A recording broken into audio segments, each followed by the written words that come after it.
Hello everyone and welcome to my channel. Today I got my hands on Eltharion, this animated suit of armor from the Lumineth Realm Lords. And it's a pretty simple model. So we're going to start off by assembling the model by cutting it into pieces. We're going to clean off the flash with a razor blade, and I will use super glue for attaching all the things together.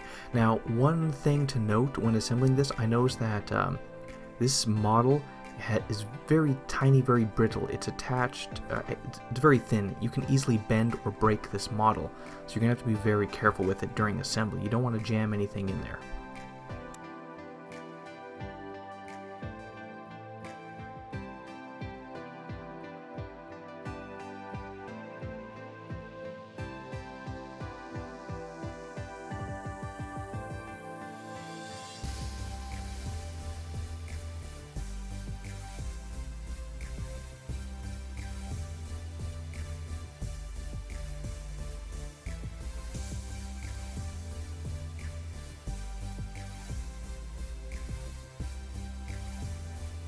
And now with some Liquitex modeling putty, we're going to coat the base in this.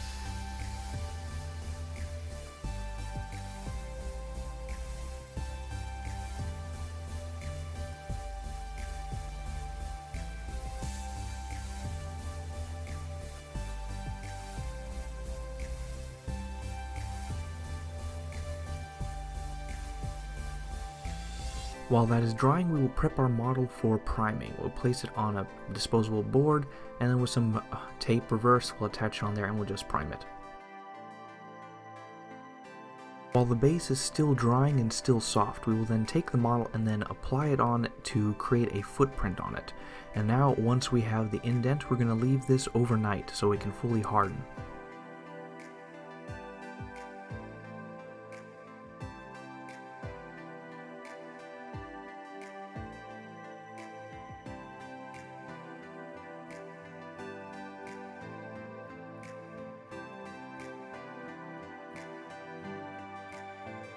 Now for this model, we're going to be following the image that Games Workshop painted it by, because it's a good idea to practice things you're not used to, and trying to mimic the different paint styles and stuff will help expand your knowledge and your ability. And now with Cantor Blue, the Fang, Rust Grey, and Drakenhof Nightshade, we're going to start with the largest part of the model, the cape. Now we're going to start off by layering every part of the cape with Cantor Blue.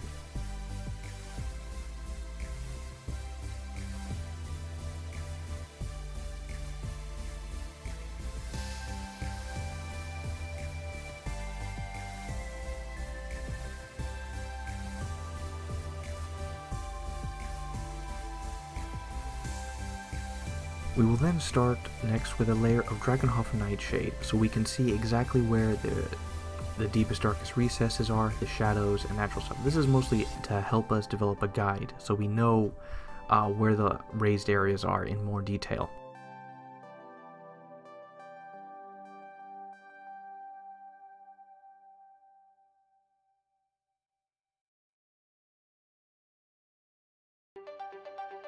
Going back to Cantor Blue, we are then going to dry brush all over the cape, Cantor Blue.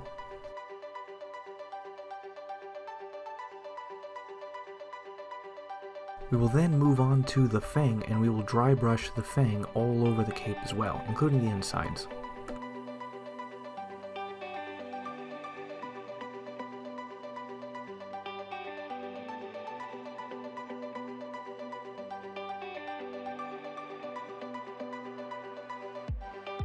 And then we will finish off with Rust Grey all over. We want to do a lighter dry brush though with this.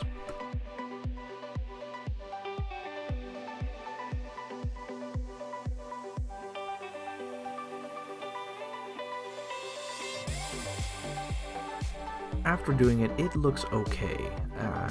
Dry brush wasn't that good. It's a little grainy. It does look like cloth though, but it just does. Doing capes and cloaks and stuff is really hard to do, what can I say? Dry brushing is so-so.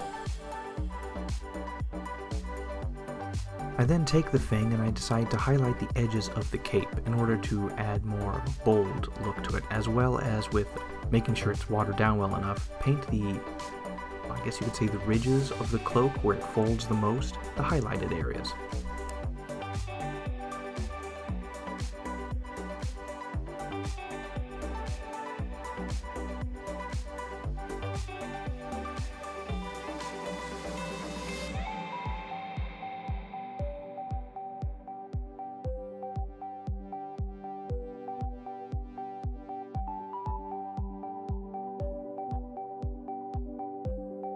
after doing all this, the lines that I made of rust gray are too strong, and it just looks messy. It does look like cloth, though, I will give it that. It does look like cloth, but it just looks too amateurish and messy, so I'm going to adapt. I'm going to then take the Fang and mix it with Lamian Medium as a distiller.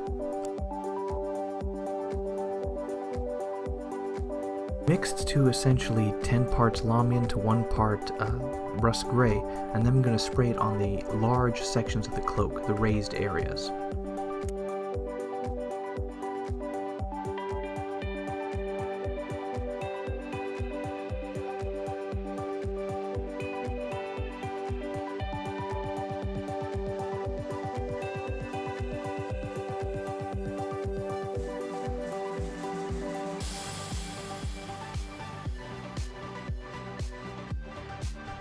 It's so-so. I mean, it added more color and lightness to it, and it kind of diluted the bold lines I made before, but oh well. I'm going to then move on. I'm going to take some Drakenhof Nightshade, and then I'm going to start applying shadows underneath, at angles, and I'm going to spray directly into the recesses with a low pressure from the airbrush, and overall.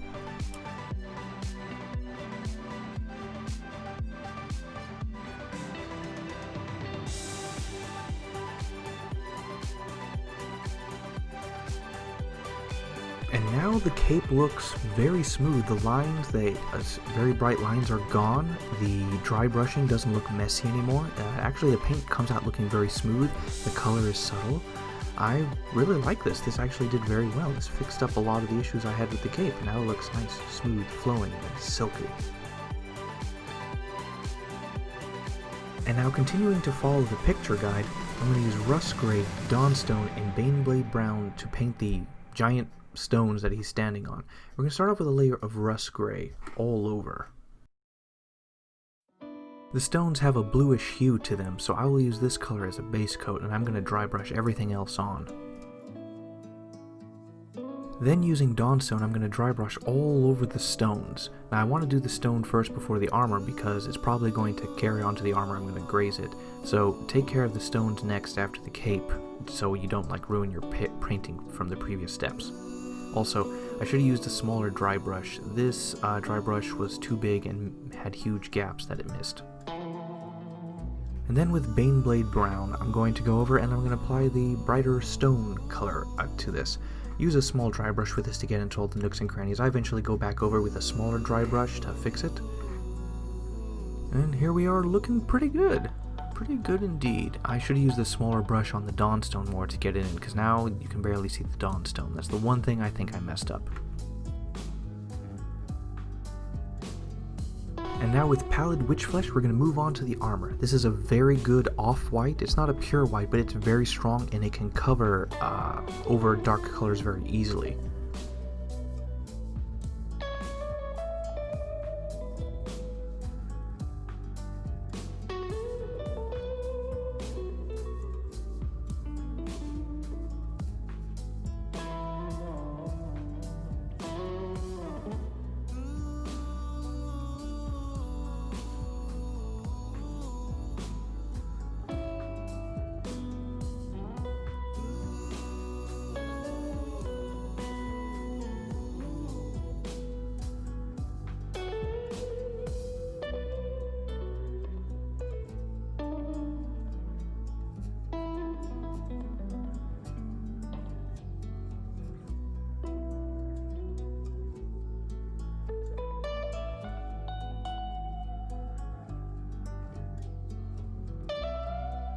Now while I was painting the helmet Pallid Witchflesh, because of those tiny little holes and stuff, the brush flicked a little bit, and it flicked some of the Pallid Witchflesh onto the cloak, and that really pissed me off.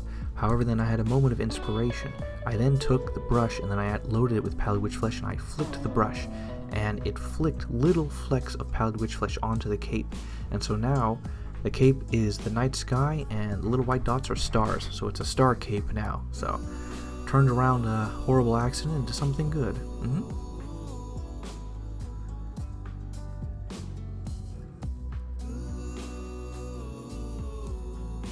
Now with Runefang Steel, which was a mistake because this paint kind of sucks now, I use a very light, bright steel color instead of this, but then I paint all the steel parts with it, the blades and his scales. This was a bad idea. I should have gone back to Ironbreaker, but cause it just didn't cover well. It came out like a wax. Maybe my paint is old. But, I coated all the things in the lightest steel I had.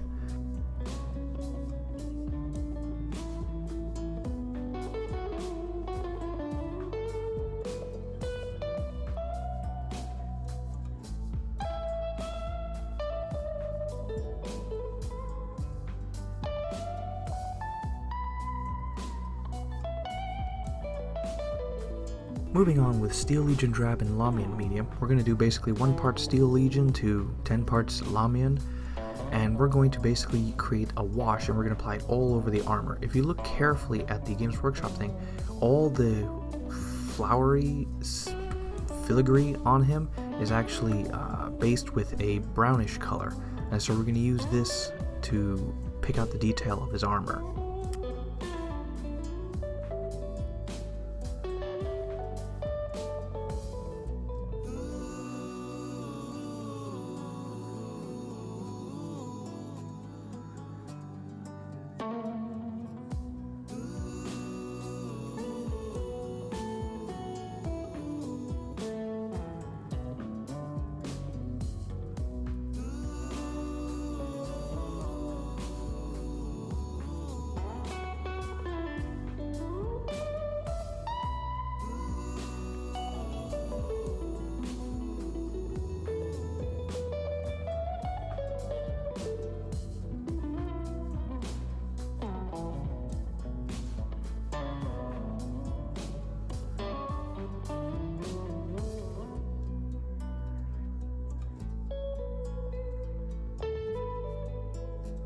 Very light, very subtle, not very strong. We can see all the detail very well.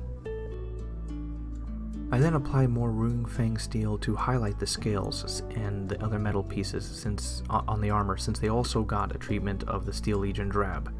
But it sucks. I need to go to Games Workshop and pick up some better metals. Mine just suck. All I have is Ironbreaker and Leadbelcher.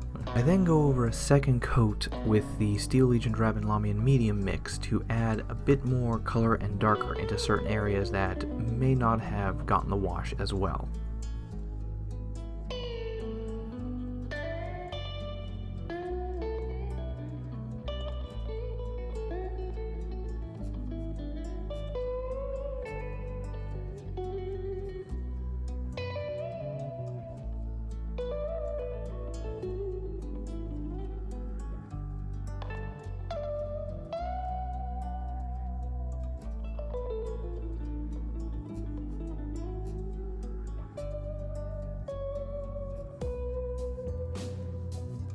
With Pallid Witch Flesh and a much smaller, more accurate dry brush, we're going to dry brush all over the armor Pallid Witch Flesh. This is a slow process. Take your time with it.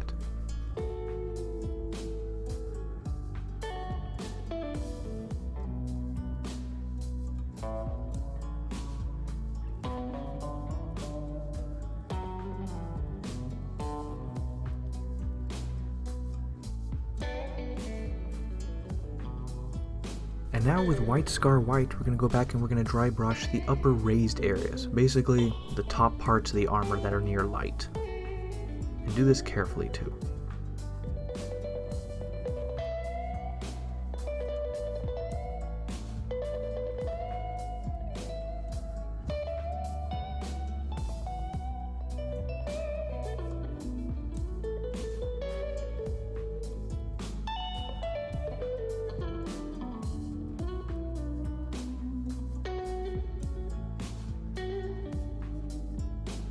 And now with Guilliman Flesh, we're going to apply this wash into his medallion to fill in the crevices.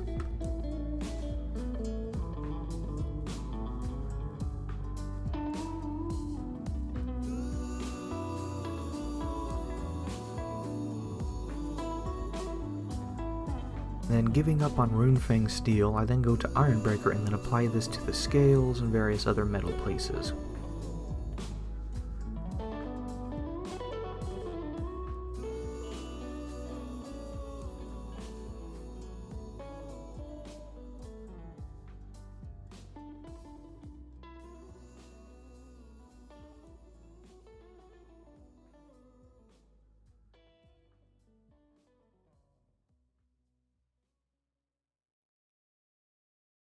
And then with Guilliman Flesh, I'm going to apply it into his blades. He has like indents on it, and I'm going to use Guilliman Flesh to fill in the gaps.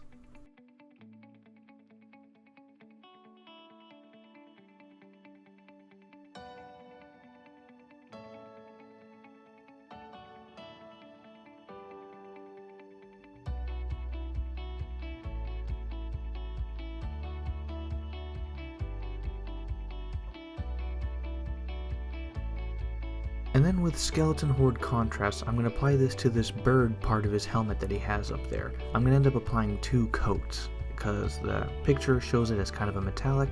I use Skeleton Horde Contrast to, I don't know, make it a non-metallic that's smooth. I then dry brush onto the front of the eagle thing, Pallid Witch Flesh, just like the picture.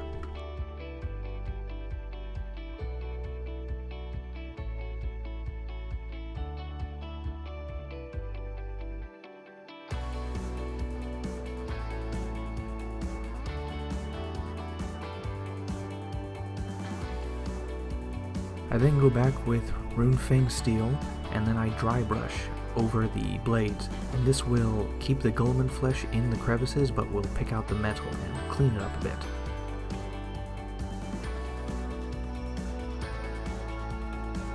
I then use Skeleton Horde Contrast to try to pick out the metals on the bottom and his knees and stuff like that, but it's not so good. I then try to use Runefang Steel again to pick out the details of the legs, but it's just terrible. I'm going to have to pick out some new metal paints.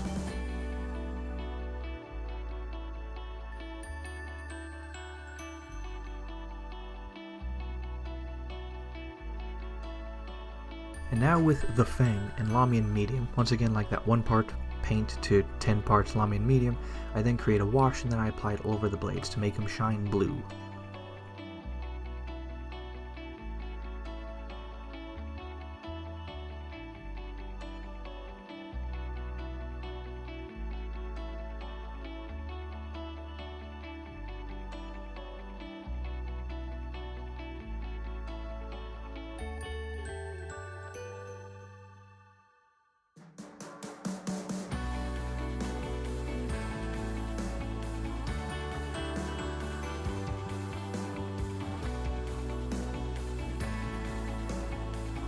And now with Pallid Witch Flesh, Rust Grey, and Lamian Medium, we're going to paint that easily snipeable headgear that this elf armor is wearing. We're going to start off with Pallid Witch Flesh, and we're going to just paint this as the base coat.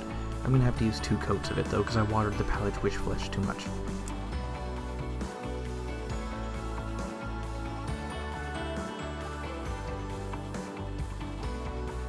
And now I'm going to actually demonstrate what I mean by 1 part paint and 10 parts Lamian Medium. I'm going to put down a bunch of Lamian Medium, and then I'm going to take a tiny dot of paint and mix it in. And then once that's done, I'm just going to paint the whole of his headdress hit.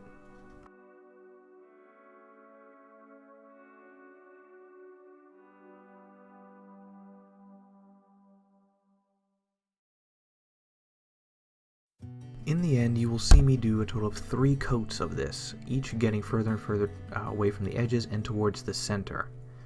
And then once that's done, I'm going to take a fine dry brush, and with Pallid Witch Flesh, I'm going to dry brush the edges and stuff.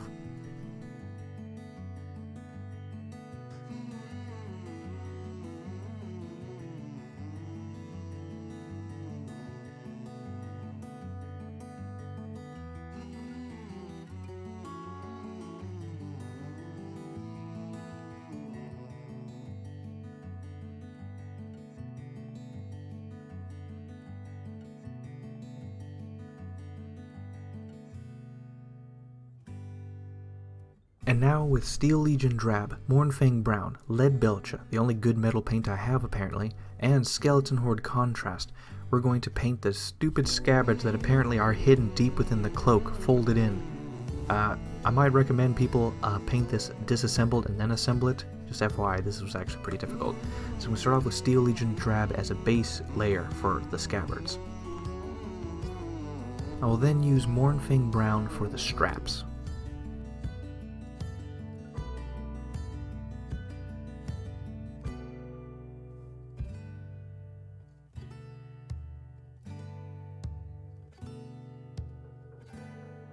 I'll then use Iron Breaker for all the metallic parts on the scabbards, like the bottom part is metal, the top part where the sword is drawn from is metal.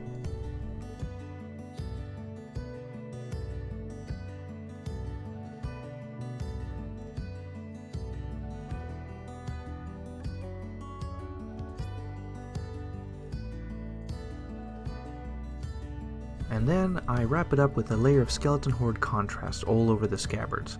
A simple light layer to coat it, we don't want to drown it in it.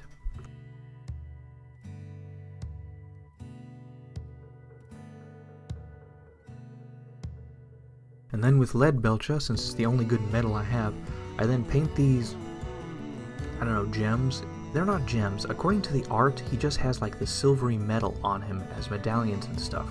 It's not like red ruby gems like the old High Elves used to have. So, whatever. Alright, I paint them this. I then highlight the metal pieces on the scabbards and such.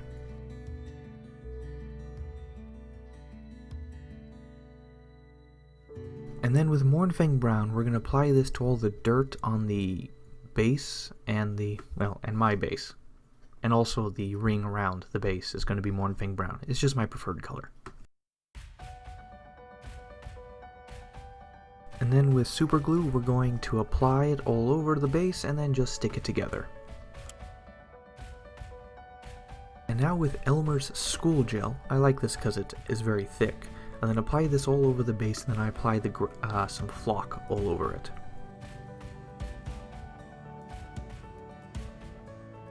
Now, I forgot to get footage of it, but as it was drying, or after it dried, I then took Agrax Earthshade and an airbrush and then applied it all over the base in order to darken the flock. I then will take more of the school gel and apply it in the parts that are missed and some other places, and then apply a second layer of flock, so that there's green and dark green foliage.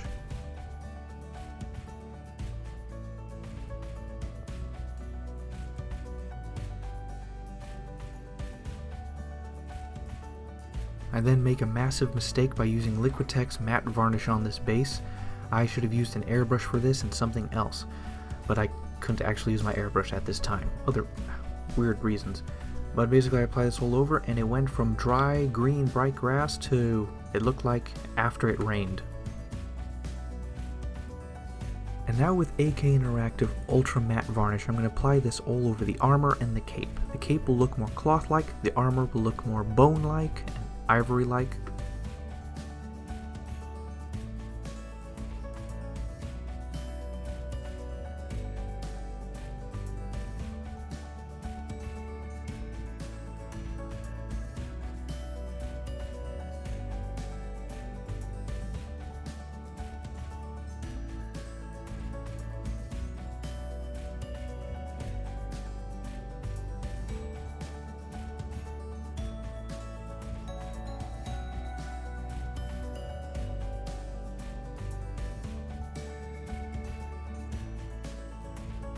And then with the Army Painter Anti-Shine Matte Varnish, I'm then going to apply this on his blades. And that's pretty much it.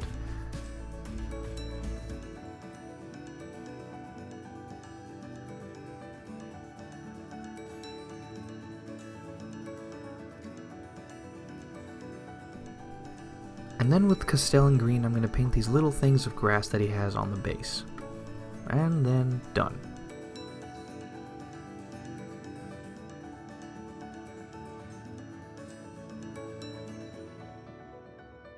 Final thoughts. Actually, no, wait, let's pass on that. First, so there's a reason why I went with the box art first. First and foremost, I had no inspiration to paint this model. I had no unique idea, fire in my heart way of painting this, and so I went with the stereotypical box art. But there is a good reason that people should do that. I mean, look, I'm not painting a Space Marine chapter of my own custom homebrew. So one thing is, when you're looking at the Games Workshop stuff, it really is a guide for you. So when you look at the box art, you can grow as a painter by essentially copying them. If you take a close, deep look at their models, you can see the differences and stuff. And I know they go on the back, and a lot of their instruction manuals, they have paint guides where they basically are trying to sell you more of their paints by showing the different colors and stuff like that. And that's a start, but if you look carefully and closely at the pictures, you can see how they paint it. Like look at any of the Games Workshop official Space Marine models. Look at any single arm or plate on their armor. It's like 4 different colors if you look close enough, that blend together well enough that you never notice it if you're a newbie painter. But if you carefully analyze the Games Workshop box art, you can actually begin to like see how they paint things. You can see the different colors and the very subtle lines and highlights.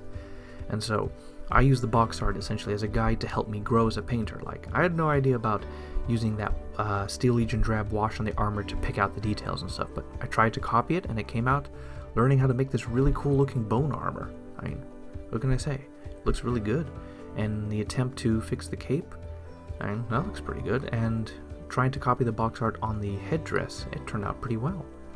Alright, all in all, the cape was originally a disaster, but I turned it around and it looks good. The armor looks good. The headdress looks pretty good. The base, the stone, looks good, but I needed to have used a better dry brush, a smaller dry brush during the Dawnstone step. The flock, I mean, it does look like it just rained. I'll give it that, so it wasn't what I was going for, but all in all, I'm gonna give this a... Honestly, it turned out really good. I'm gonna say I'm gonna give myself a 9 for this. I mean, there's nothing glaringly bad about it. Yeah, I'm gonna give myself a 9 out of 10 for this. It did good, and it looks good. Overall, yeah, it's fine. Alright, more not Eltharion, what do they call it? Lumineth Realm Lords will come soon enough, and a mix of Nurgle here and there. I haven't decided what my next one is, but more to come. Like the video if you like the video, share it if you want to share it, feel free to copy whatever you like from it. Leave a comment if you have anything to nitpick or to ask.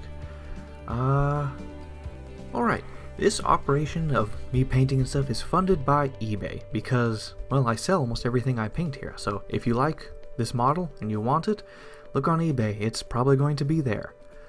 So, yeah, like, because of all my sales from a lot of other models and stuff, especially in Dominance box set, I've been able to purchase more models to paint, and so if you like what you see, you might be able to get it. Alright, and it'll help fund my operation for future models and model kits. Like, I want to get into that Sons of Behemoth, but that's probably not happening because one of those model kits costs the same amount as a 3D printer, so, I mean, come on. Hard choice. Well, anyway, adios. See you next time.